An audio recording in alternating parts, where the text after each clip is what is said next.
Hello everyone, I'm back once again with another Robin video, and this time it is a preview of what I'm planning on running for the Treasure Cups this coming month.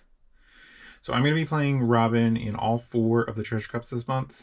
So I'll play this exact 50 that I'm going to go over. For the first 2, I'm taking really hard into Doffy and into BY Luffy. And then after those first 2, I'm going to do kind of a debrief, review what I encountered in the meta, see where I'm at, see what was working, what's not, and then update the list, and I'll let you guys in to see that updated list once it's ready. So that's kind of the preamble. We'll kind of get into it. If you haven't seen my original deck tech video or the spicy tech video, I would recommend watching those for more in-depth about individual cards. I'm going to be focusing on this deck right here, and I'm not going to go over in quite as much depth the cards this time. Trying to focus in a little bit more on my game plan, particularly for Doflamingo and BY. I'm really betting that those are going to be the top decks in representation at the thing. If I run into a whole bunch of Shanks and a whole bunch of Bonnie and the like, then we'll see where we need to go and maybe have to make an update after the first 2 Treasure Cups. So getting into it, we've got our leader, as you're probably intimately aware of if you've been watching my videos. She's a 5,000 4-life leader, yellow-purple with Banish. And when attacking, you may trash a card with a trigger from your hand, add up to 1 Dawn card from your Dawn deck, and rest it. So the baseline of what this leader does is it exerts hand pressure with Banish, and it allows you to get through your curve faster. In particular, if you get to go first, which is your ideal in most matchups, you get to go from 1 Dawn, 3 Dawn, which will usually be a big swing for 8, and then go 6 Dawn, 9 Dawn. And because of that 6/9, the deck is skewed a lot towards those Dawn costs, and the deck kind of functions best when you get to play your curve like that. That does put you ahead, usually a full turn against your other non-purple opponents. So you're getting to play out your top end quite a bit early. It can be a little bit of a downside into decks like Bonnie, where your top end comes out and then is usually right ready to be rested by their Doflamingo right on curve. Makes that kind of a tough matchup, but I'm really hoping to dodge it for that one. Now to get into the rest of the deck, I wanted to start with top end because I think that this is probably where the majority of the deck focuses. Start off, we've got 4 of Yamato. I really think that this is the best card for Robin's top end. It gets the heal pretty frequently. Usually by the time you get to 9 Dawn, your opponent has swung at you enough times to where you're right about on time for Yamato. And if not, you have some other top end cards that you can sit on if you need to, waiting for Yamato. Just to get into what she does real quick, she's a 9 cost, 9,000 power with on play KO up to 1 of your opponent's characters with a cost equal to or less than the total of you and your opponent's life cards. Then if you have 1 or less life cards, add up to 1 card from the top of your deck to the top of your life cards. So the ideal situation, and actually one that is pretty frequent against Doflamingo, is you get to 9 Dawn, your opponent's been aggressive, so you're down to 1 life. Sometimes you let yourself get down to 1 life.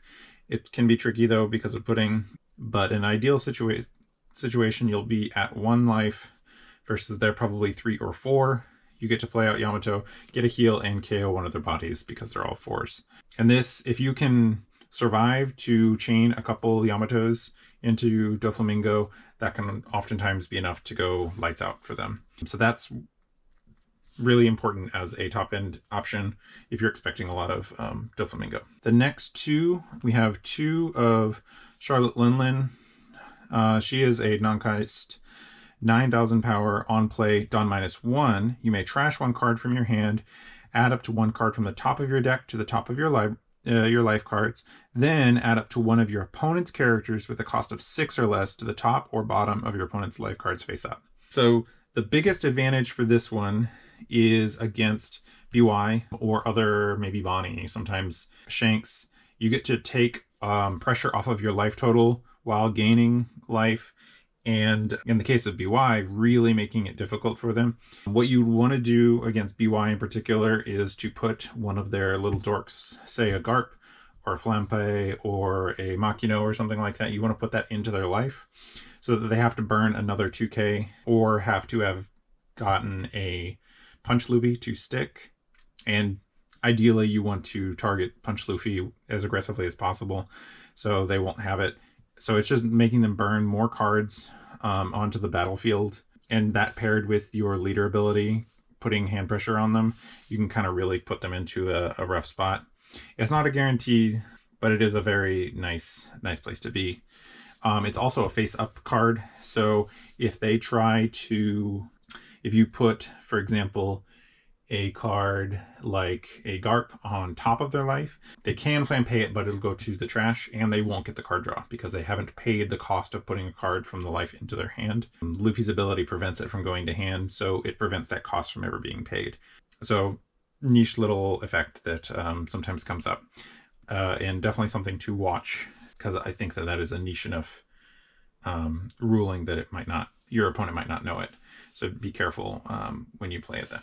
Are playing against them. Next, we have 2 Katakuri. Similar to Linlin, this is really good into BY. In this case, though, you want to be putting their Morias into life. Again, it'll be face up, so they won't get access to it, no matter how they try to access it. So you're not giving them another Moria like can be true in other matchups with Moria.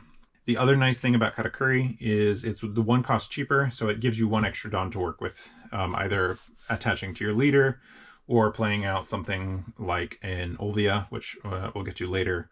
I'll go over the combo then. And then use Katakuri to put that 1 extra character into life and presenting an 8k body. So it can heal sometimes, it can remove sometimes, a little less reliably than Yamato or Linlin, but it does have kind of that interesting synergy. And there may be times when you are at 9 Dawn, you haven't gotten to 10 Dawn yet, and you want to hold up Dawn for Gum Gum Giant, which we'll touch on later. So that is the top end for the deck. There's not a ton of it. I think a lot of this deck really wants to be, you hit your top end, you can't survive long enough to chain a whole bunch of top end into each other. So I found that this number was pretty close to the correct amount. You might be able to go 1 or 2 higher without affecting your balance, but they're all non-counter cards, and they are often, if you draw 3 of them, you're probably throwing some away to your Gum Gum Giants or to other things to just try to stay alive. So you can run a little bit more, but I think this is where I'm at right now. So yeah, that's the top end. The next category we're going to go over is defense and staying power. I wanted to do this category next because it fits in with the top end a lot of times. This is the rest of your Dawn on those turns. First one, and probably the most important one for most cases, Gum Gum Giant. Gum Gum Giant, I feel like, is one of the few cards that actually makes purple playable in this current meta in kind of in maybe an unhealthy way, possibly. Because without this, a lot of the purple decks just immediately perish. But with it, you can get some really cheesy sorts of wins. But until they balance around the deck more, if they balance out purple more, this card is almost certainly going to be a 4 of in every purple deck that I play that has access to it, obviously, because it's only Straw Hat Crew. Exceptionally good and fits with your top end. A lot of times your top end play will be pay 9 for your top end card, swing with leader for 5, and then hold up Gum Gum Giant. A lot of times it is worthwhile, if you're not going to get extra value out of attaching 1 extra to your leader, it is worth holding up Gum Gum Giant even if you don't have it. It will make your opponents respect it and will sometimes make them make plays that otherwise wouldn't be in their best interest. This is most notable when you are trying to represent that you can cast Gum Gum Giant, so your opponents, instead of trying to go for lethal, will try to set up for 1 more turn, and that may give you the turn you need to dig deeper to find another top end card or some more life. So that just holding it up can be relevant, but don't overdo it. If your opponent has to play into your Gum Gum Giant, then they will, no matter what. And in those cases where you know that they have to they have to play into it no matter what. It's sometimes best to just put it on leader and go for an extra one to get a 2k instead of a 1k out of your leader swing. So that is one of the common ways that you're playing your top end. Alternatively, we have 2 of the Shirahoshi. This one is better against BY than it is against Doffy, just because it's pretty easy to balance, and that's why it's only at 2. As I found that a lot of times it just wasn't being more than just a chump blocker, and oftentimes your opponent could even get rid of it, and then it's not even a chump blocker. You have just taken off the rest of your turn, because you can't. It's not compatible with a 9 cost, but it does work with Katakuri. So that's just kind of my experience with this one. That said, there will be plenty of times where you will want to play 6-drop plus Shirahoshi plus hold up Gum Gum Giant and maybe attach 1 to lead. And so the 2 cost on Shirahoshi can be really relevant there. So keep that in mind. If I were to adjust this category, there is potential that you want to go down to 3 Gum Gum Giants. I don't think I ever want to, because I feel like almost all the games where I am holding on by a thread, it's at the mercy of Gum Gum Giant. So I want to kind of play out with those. And then Shirahoshi, I think, could go up to a 3, or it could be replaced with some 3-cost blockers with some other effects. Notable possible ones would be Brûlé, who comes out of life and has a 1k counter, similar to Shirahoshi, or maybe Saul, who does not have any counter, but comes out of life on a trigger. So just things to consider there. So that is the rest of the kinds of cards that you want to really be playing near the end of the game. The defense. Next category is kind of the mid-game stuff, and a little bit of some later game stuff too, but it's a much more timing dependent. First 2 is Kingdom Come. This one is strongest into Blackbeard and into Shanks. If you can clear off one of their 10 drops, and while you're already at 1, this can sometimes be enough to get you there. But with Shanks, you're already unfavored, so it's not gonna break the thing. Against Blackbeard, you're pretty close to even, maybe a slightly favored, and so sometimes the first Kingdom Come is enough to kind of get you over the edge to prevent them from going triple Blackbeards into killing you. If you can get them on the first one, that's sometimes enough to get there. I will say that the trashing life until you go down to 1 can be relevant if your opponents are playing a deck where they have if you end up in a spot where you have a lot of board that they can swing into. There will be sometimes when you have 2 or 3 life at the end of the game, and this is sometimes worth it to take a couple life, but often not. So don't overplay into Kingdom Come. Let your opponent kind of whittle off some life. If they're really cognizant of your ability to do this Kingdom Come, they may very deliberately and slowly whittle down your life, which can be a liability, but oftentimes you'll find an opportunity to use Kingdom Come without having to lose life. The next 2, we have the Sanji Rusher. He is important as a control piece against Doffy and against BY. The tapping a 6 cost or less lets you get around almost anything in both of those decks, which means that you can swing into board and continue keeping up pressure and trying to relieve some of the pressure on your own life. The way that Doflamingo beats you is by swarming board and protecting their life really aggressively, or their characters really aggressively. And so every bit of extra pressure you can exert on their characters is valuable. His on play, though, does ask you to Dawn Minus, and it can put you in an awkward spot. I think most of the time you would want to play this one on 9 Dawn or above, just because you don't want to turn yourself off of getting to 10 for your top end cards. Or alternatively, right at the end of the game, you can play it down, rest down like a Sabo and BY, and then stack on whatever existing top end you have to get a real juicy swing into BY at a spot where they might not expect it. So keep that in mind. He is more of a later game card, especially at 7. You can't even play him on curve unless you're going second. So just keep that in mind. The next one, we have 2 of the Robin. This one I really just couldn't take out of the deck entirely, but I really feel like this is one of the weaker cards in the deck, at least in this version.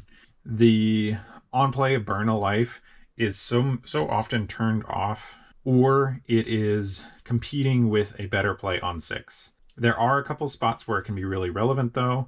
Either you don't have another 6-drop playing, or if your opponent isn't playing out anything that you need to KO, because a lot of your mid-game plays are KOing theirs. This can be a way to just amp up the pressure. It only being a 6k body is sometimes a liability, in that it does not attack well into larger bodies. One of the harder matchups is always going to be Shanks, and Robin does almost nothing in that matchup, it feels like, just because taking 1 life away from them when they have so much staying power is just not enough. One other thing that you can do, if you play it out on 6, then you can Katakuri it on the following turn into your life. And if you have an Olvia, that can be really relevant, or a Shirahoshi, you can use the trigger to play one of those out for free after getting a swing, which can be enough. If you can pull off that combo, Robin kind of has justified her casting cost at that point. The next one is... All right, so the next card we have is 2 of Lucy. This is, I think, one of the stronger cards you can play in the Doffy matchup. At 6 cost, it comes out right on curve. 7k, hard for your opponent to swing into. And then its ability is really relevant in a lot of different ways. It lets you tap down their 4 costs, which is, like we've talked about before, is most of their deck.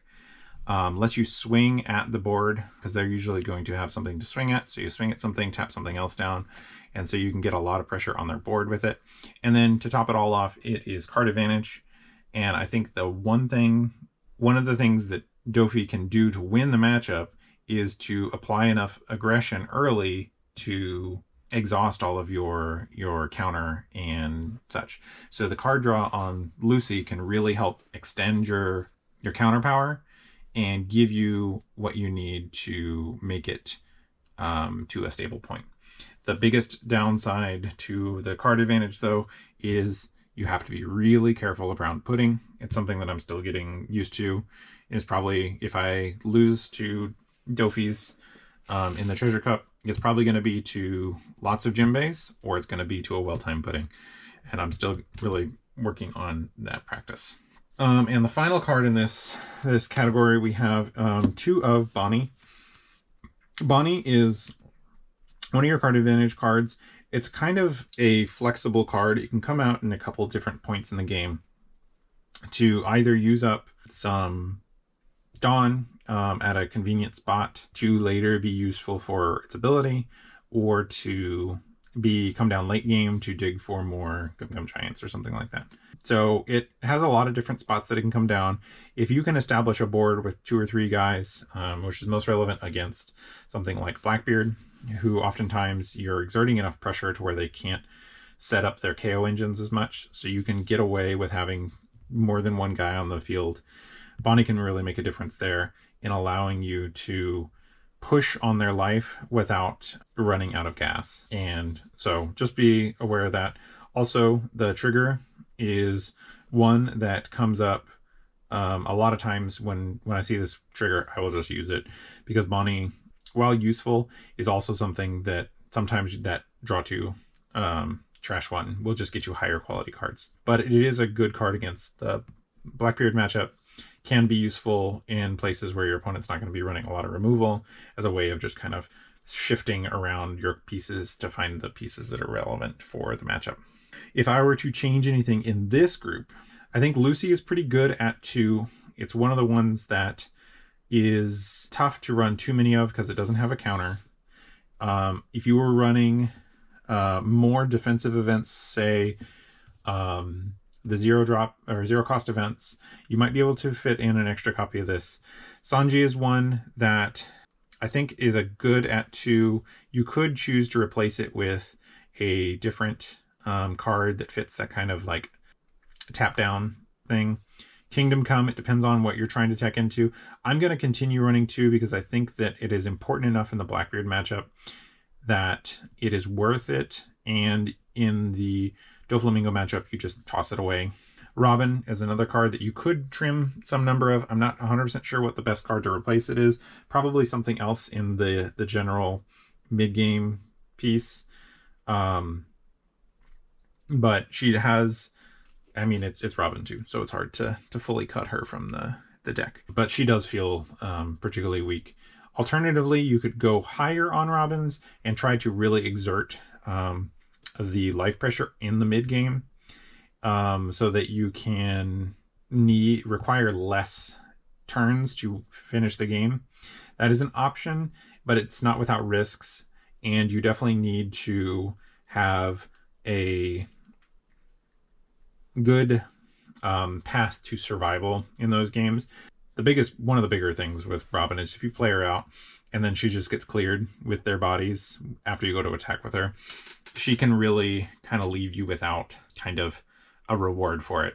Whereas the Lucy and the Sanji last a little longer at the 7k stat line. The 6k is particularly problematic into Shanks when you face the card Lucky Roo. Like if your opponent plays Lucky Roo after you Robin, it's lights out. You didn't hardly get anything out of the exchange. And then Bonnie is one that could go all the way up to 4. I wouldn't go probably lower than 2, because the filter ability and the ability to switch around your pieces can be really important in the deck. And it just hits all of the right marks otherwise, to where it's hard to find a card that kind of fits where it's at. So that is our mid-game cards. The next category also fits into the mid-game some, but it has a particular theme to it, and that is going to be all of our removal cards. That the whole point of it will be to, on 6 Dawn, you want to remove something of theirs and keep accelerating your game plan. So the first two, I have 2 of the Brachio Bomber. This one is from STO4, so it's a real old card. KO's a 6 cost or less and gives you an active Dawn. The biggest advantage to this, beyond KOing a 6 cost, which kills almost everything relevant you could want, is the active Dawn means you can skip using leader ability if you're going first and still hit 9 on time. And that extra 1 card in hand can be really relevant for later. The trigger, very small, very infrequently to come up. But if you use a Luffy, well, there aren't Luffys in this deck right now, but if you use a Big Mom and attach to Robin, getting this trigger lets you represent Gum Gum Giant again. Or if you found yourself in a spot where you felt comfortable enough to add the extra Dawn to Robin and then swing, or you were at 9 Dawn only when you used your Big Mom, there are a couple of different spots where this trigger can give you the Dawn you need for Giant. Also, if you hit it in trigger, it's perfect. It is the freest of accelerations. It lets you save a card, doesn't make you use any Dawn, so you get your whole turn to use it. So lots of little things here, but the biggest one being the KO. This can be really important if you are able to swing at your opponent's board, KO one with your leader swing, KO another one with Brachio Bomber. You can really put yourself in a good spot to chain into the end game. The next one, and this one is probably the most important from this category, is 4 of Nami. Nami is oftentimes your most likely, like what you plan to play on your 6 Dawn turn. It'll be attach 1 to lead and then play Nami. The KO of 5 cost is just about perfect. Hits near everything you want to hit. And actually, going back, one of the things that it doesn't hit, that 5 doesn't hit, but 6 does, is 6-drop Basil Hawkins from Bonnie. That can be relevant here, so keep that in mind here. But Nami hits near about every card you want to hit, and gives you a 5k body to start swinging into board. And as long as you aren't up against Blackbeard, is also a really great target for Katakuri to put back in life and continue the pressure even further. One of the things that is tough with this one is managing your hand so that you can leverage the draw card off of this ability. if you can manage it, it is a significant upgrade in power. If you miss it by a couple, and it's quite difficult to play around a lot of times, because you need to do a lot of foresight and a lot of like countering things that might not feel natural to counter. But something to keep in mind as an option, it is quite a bit worse going second, just because your opponent will have had extra time to attack into you, and your hand is harder to manage going second to get the draw card on this. I think final word on it, don't overplay into the hand piece. Just keep it in mind, and if you can find a spot that feels correct to do it, you can pursue it, but don't go out of your way. Don't make any plays that feel particularly questionable to turn on this ability. The next one we have, and this is, you'll see a pattern with these, Luffy from Egghead. This one is kind of one of your backup mid-game plays. It's not usually your first choice, but especially if your opponent didn't play anything down and you have you want to save your Nami for later, you can play down Luffy. Usually on the turn you're playing this, you'll still be at 3 life, so you won't get to KO right away. But usually if your opponent is going to burn enough resources to KO it, you're probably better in a good spot anyways. Also really nice because in the late game, you can clear a blocker, draw a card, and have a full 5 left, which is usually enough to maybe stack 2 on lead for a 7k, then play a Shirahoshi plus a giant. So that 5 can be real helpful here while also drawing you a card and kind of removing stuff. The trigger though is really relevant. It can be real good to do the swing and then Katakuri it. That way you gain the life, so it allows you to absorb a hit. If your opponents know that it's there, they're probably just going to swing 5s into it. So it can be a little telegraphed, and your opponents can play around it just a bit. So it's not perfect, but the ability to put it in life of Katakuris can't be ignored. Next, and this is where the pattern fully emerges, we have Onami, another KO from trigger card. These 12 here are our main ways of trying to really cinch up the Doflamingo matchup. I'll get into the stats on triggers afterwards, but let's just say that this many triggers in life puts you in a really good spot to get some free value out of your life in a way that is quite punishing for Doflamingo in particular. The other thing that Onami does, and this is separate from the KO, is the banish can be relevant. One of the plays that works nicely is if on, say, your 10 Dawn, after you've played maybe a Yamato on the prior turn, you play swing 5 with leader, get a banish, they would have to give a card. You play Onami on Yamato, swing, they're going to lose a life most likely off of this one, and then you Katakuri, put the Onami back in life, and now you're set up to KO one of their guys for free. So real big swing if you can pull off that combo. Won't always come up, but can also be useful if you play it off of maybe your Lucy or your Sanji that you've played down earlier. You can get some pretty aggressive pressure on their life and hand with those multiple banish attacks. So that is the KO kind of category. Things that you could change on this. This is really excessive and tuned specifically for Doflamingo. If I don't see much Doflamingos, then I'm definitely going to be adjusting these ratios.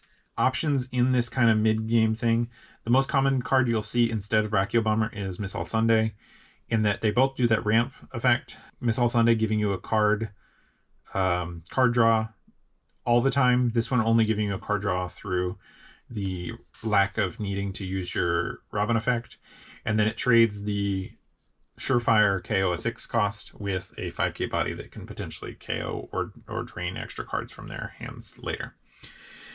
Nami will almost always be at 4. I don't think I've seen any list without running it at 4. Luffy and Onami, you probably, most decks run some number of these. Most don't run all 8, but will run 4 of this or 4 of this, depending on what other synergies they're trying to lean into. So we'll usually see these. I'm running this to just particularly punish Doflamingo. So that is this category. And our final category is going to be our 2K counters. So I'll go over our first one, Frankie. This one is a pretty standard, just 2K. Trigger means you can pitch it to leader ability. That does happen with some frequency. It's one of the cards that gets pitched a little more frequently, just because you want to be using your Namis, the Luffy and the Onami being other cards you would pitch probably before you would pitch this. And then clutch, you can get the trigger. I almost never trigger it if it's not also giving me the body, because a 2K versus a random card, unless you're looking for something in particular, is 2Ks are harder to come by, it feels like, than other cards. So it's rare that I will trigger it unless it's also giving me a free body. The next one, and this one is quite important for Robin in particular, Olvia. This one is very strong at kind of pushing for damage when you find a spot when your opponents are weak, or by getting really some really surprise high power counts. This can be most relevant against something like BY, where you may struggle to get high enough pressure on their life total to meaningfully get their hand down. If they get a good curve and just the right kind of combination of cards, they can go into the end game with a decently sized hand. Nico Olvia is one of the ways you can kind of chew through that, because it only takes 2 Dawn to get your leader to swing into a 9K instead of 4 Dawn, and that can be really relevant. Also really relevant if you can use your top end to chip down their life and get them to a point where they use up their blocks early. Then you can Nico Olvia and then really ramp through, really push through the cards in hand, because there'll be some times where they're trying to hold up Morias and they think they're safe, so they'll use their blockers instead of counter on some of your earlier hits, because they're setting up for the next turn Moria, and then you can get them with Olvia. 2 Dawn to go to an 11K lead, it can be really devastating for them if they set up that way. And then the final one, this one is kind of unique to my list. I haven't seen too many people running this one. The traditional pick is Beji here, but I noticed that my trigger counts were high enough to where I felt like I had some flexibility. And so I'm trying out this Usohachi. This is nice into BY because it's a 3 Dawn rest their Sabo at the point in the game where you need it, which means that you can go for a big 12K at lead, or if you have any top end, you can get an even larger 7, so you can go for a 16 at their lead, which can either really drain their hand or just outright kill them. So this is a really testing spot right now. I have not noticed in testing that I've been missing Beji. Beji is really one of those cards that it's like, if you have it anywhere but the last life, oftentimes it's not worth even triggering. Doflamingo sometimes can be a place where it can be relevant, but in the same time, Usohachi resting a late boa or something like that may be also just as relevant. So yeah, this one is the most experimental. If I were switching out any of these, Frankie is usually your second best. Olvia is a guaranteed 4 of in this deck. It's just too flexible.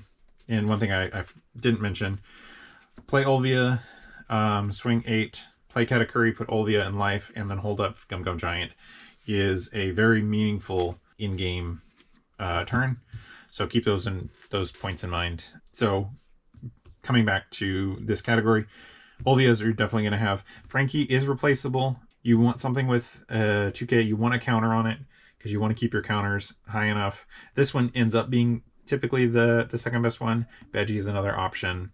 I just found this one in kind of going for the more aggressive route of getting an extra trigger body compared to the Beji, which is the, oh, I could just get to survive. So that's just my preference there. And then Usohachi, this one is definitely up to preference.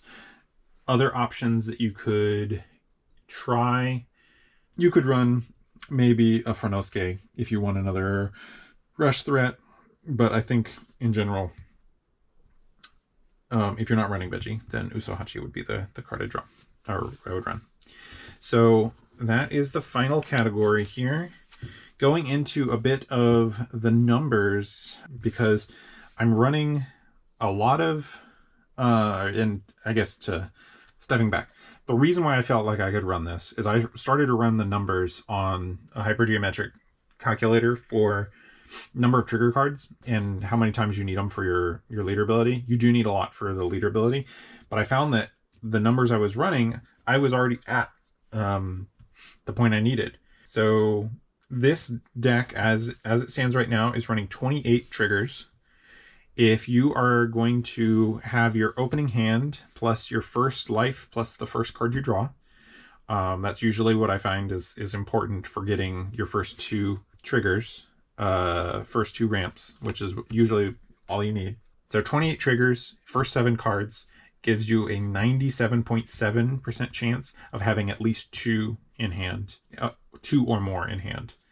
And I found that that was just so reliable that I could reasonably choose and experiment with something that wasn't Veggie, because the difference between like 97 and 99% is so minuscule that I figured it was worth it. And then if you want to do the math to use up a Nami, for example, the math for getting 3+, so 2 ramps plus the Nami discard for her ability, 3+ with 28 triggers is 87.1%, which is perfectly good and actually quite good.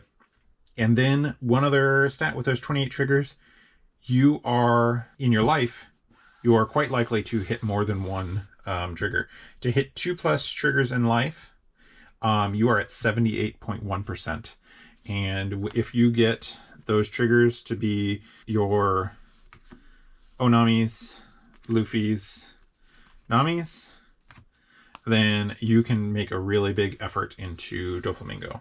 Specifically looking at those KO triggers, there's 12 of them, and if you were to hit 1 or more in life, you in the 4 life that you have, it's 67.9% of the time that you will hit it. So almost 7 out of every 10 games nearly, you will be triggering a KO out of life, which can be super good into Doflamingo in particular.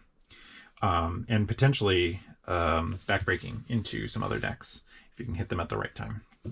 So that is kind of where I'm at with this deck. I will check in with you guys again after the first 2. I'll make community posts to kind of give you reports on how I did in these first 2. And then after the first 2, I'll check in with how the deck feels overall and where we might take it next based on what we experience in the meta. So thanks again for hanging out and supporting the channel. Like, comment, and subscribe, and I'll see you in the next one.